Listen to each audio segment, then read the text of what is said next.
Welcome back to Well-Oiled Operations. Now, I've had a podcast episode on client entitlement, and I've done one on team entitlement. And what I should have done was a part 3 on business owner entitlement. How did I not think to do it? But after experiencing it myself, sometimes I have entitlements that I realize are delusional and do not serve me. I also see it with some of my clients. So I want to talk about what it really takes and what is most likely missing when it comes to crushing your goals. So in one of my books, The Implementation Code, I talk about these 4 phases of learning something, doing what you just learned, refining those activities to make sure it's working. That's the hardest part. And then maintaining, right? Putting it, just not setting it and forgetting it, but putting in some maintenance to make sure it continues to perform. And here is what I want to talk about today. The underestimation of these 4 phases. A lot of times business owners expect things to be easier than it is. Like, oh, this will be easy to learn. This will be easy to do. Oh, I have this new idea for this new marketing funnel, or I'm going to hire this person. It's going to be amazing. And the refining piece is what takes forever. And the refining phase is where some of us give up and say, oh, it's not working, right? And I want you to catch yourself of the entitlement that might be popping up and how this entitlement is going to hurt you. Now, when I say entitlement, I'm talking about maybe I start another business and I think, for instance, starting Well-Oiled, I have my studios, but then starting Well-Oiled, I was already a 7-figure business owner. I thought this will be easy, and it wasn't. I thought this should be easier. I've already done all this, right? Maybe you have a new marketing idea, or you hear everybody talking about something on Instagram and you go to copy it and you're like, it didn't work for me, right? And you're expecting it to work sometimes right away. Now, I have high expectations, but I get more realistic as I grow my business and I understand. Like, I realize, oh, wow, that is like, if you gave me a job, I can look at it and say, that's a 4-week project, or that's a 4-month project, or that's a 9-month project, right? Sometimes I think that's a 4-week project and it turns into a 4-month project. And what I realize is, yes, I had this entitlement of like, it only should have taken 4 weeks, but the reality is it didn't. And I have to find it within me to keep going. All right. I don't just say, oh, that didn't work. I just realized my calculations were wrong. And what is usually missing between you and the end result you're looking for is either frequency or consistency. There is usually not enough given, not enough put in for the results to appear, right? So somebody will say, oh, I did this marketing funnel and I just am not getting any results. And I'll say, well, how many people saw it? And they'll look at the page and they'll say, oh, there's 67 people that saw it so far. Only this many opted in. Like, not enough people have seen it. You need more eyeballs. Maybe they turned off their Facebook ads. It wasn't working. Like, how many people saw it, right? So instead of changing your goals when you're not hitting the results, I want you to think about increasing or modifying the actions to attain these goals. So let's say, for example, this year you wanted to hit a target of $1.4 million in revenue, but you aren't even close. Like, it's just not happening. You have completely calculated the numbers wrong. What most people do is assume it's just not happening. So let's just lower the goal to $1 million, okay?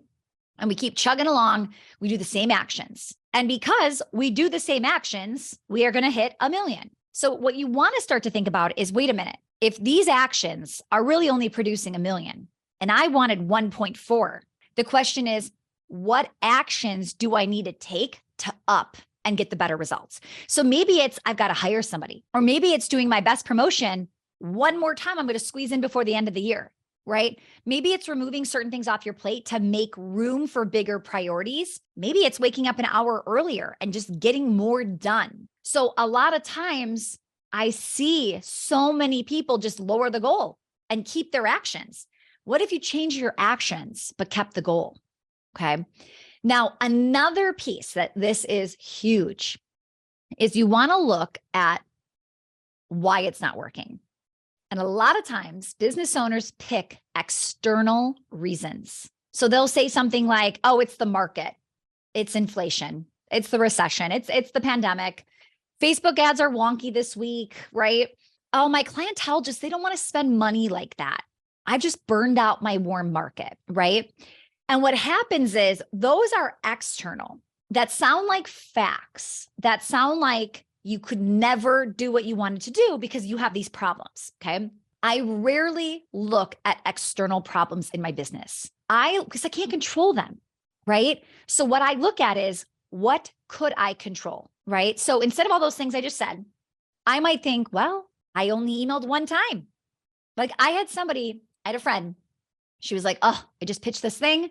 It's been 48 hours. Nobody has applied yet. So I think I just need to like scrap it and I need to do something smaller. And I was like, listen, it's been 48 hours. How many emails went out about this thing? And she's like, well, one, but nobody applied. Like, you sent one email. Maybe it's not the market. Maybe they just haven't opened that email yet. You haven't hit them up enough. Like, how many times did you post on social? How many different ways did you say it? Right? Could you email more? Did you email the people that didn't open? Right? Could you email them again? Could you run ads? Could you say it again, just in a different way? So what could you control? And sometimes it's understanding, wow, I'm just overworked and I'm not putting in enough hours to make this promotion be what it could be, right? So watch yourself. Watch the way that you decide why you're not hitting your goal. Because if you keep placing external reasons as to why, it's really easy to settle. It's really easy to say, you know what? It's not going to work because of inflation, because of my market, because of right? So then you just kind of let that go. Versus, I don't care what's going on in the economy or who's doing what or what, we're selling. Like, we're going to go and we are going to crush our goals, right? And when I look at what do I have control over, things change. So here's what I want you to do. The next time you have a goal and you don't hit it, and maybe you already are in that goal and you're thinking, I don't think we're going to hit it. I want you to write down all the reasons why and see how many are external versus internal. All right. Like I said, the problem with external is we start to justify it and it starts to give us permission to give up. Okay. When you focus on the internal reasons or internal maybe ideas you could be doing, it gives us more work to do. Now, your brain's like, I can blame it on external reasons and I can stop working so hard. Or I can blame it on internal reasons and there's more work to do. Which one do I want to pick? And sometimes we're so tired and so overworked, it's just easy to blame external. It's just easy to stop working on the funnel, right? Or the promotion or whatever it is. We had a client inside of Well Oiled and she said, you guys, I have been running Facebook ads for 8 months, losing money every month. I could not figure it out. And guess what? Month 8, we have so many leads. We can't even keep up. Now, she could have said month 1, month 2, month 3, oh, it's not working. Yeah, my market's just not interested in this, or Facebook just doesn't like me. It doesn't, I don't know, there's not enough people on Facebook. And she just kept looking at, what can I do? What can I control? Where is this my fault? What can I take ownership on? And month 8, you guys, she has so many leads. She asked me on a call, should I shut my ads off? And I was like, no, you need to hire more people.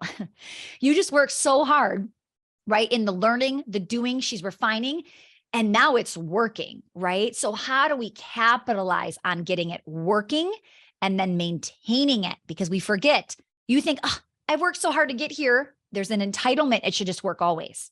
Maintaining a 6 or 7 or 8 figure business is not easy. There's going to be work involved. Okay. Now, naturally, our brains want to go to a new project. A lot of us are starters. We love coming up with ideas. We love starting new things, not really sticking with what we already have, right? But here's what I need you to know. The really successful businesses, they know this, and they have just as many ideas as you, if not more, if they're more successful, right? They are fighting the urge every day to stop the new or the fancy, like shiny object syndrome. And they go all in with their current projects and goals. Winners are relentless. They go after it. They don't stop. They do not let external excuses stop them.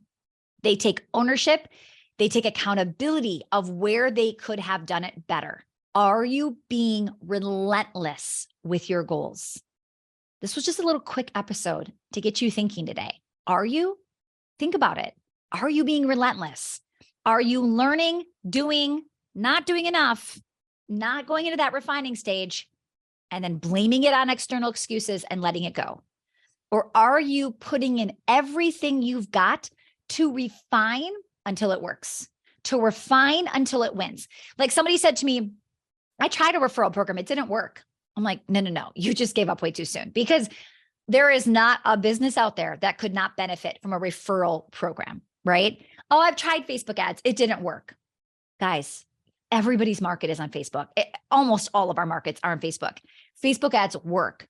You just haven't tried it long enough. Me, I have tried YouTube a few times, YouTube ads. It hasn't worked yet. I haven't tried it enough. I haven't refined it enough until I'm winning, right? And I'm about to try my next round very soon. And I've never once blamed it on YouTube. I've never once blamed it on the market or the messaging. I just kept thinking, man, I got to crack this code. Like, I know it works. I just have to figure out how I can get it to work. When you change your mindset around it, you're going to magically start to feel luckier, because your goals are going to turn into real things. You're going to actually achieve them. And it's because you have more control than you realize. All right. I hope you enjoyed today's quick little episode. I will see you back next week.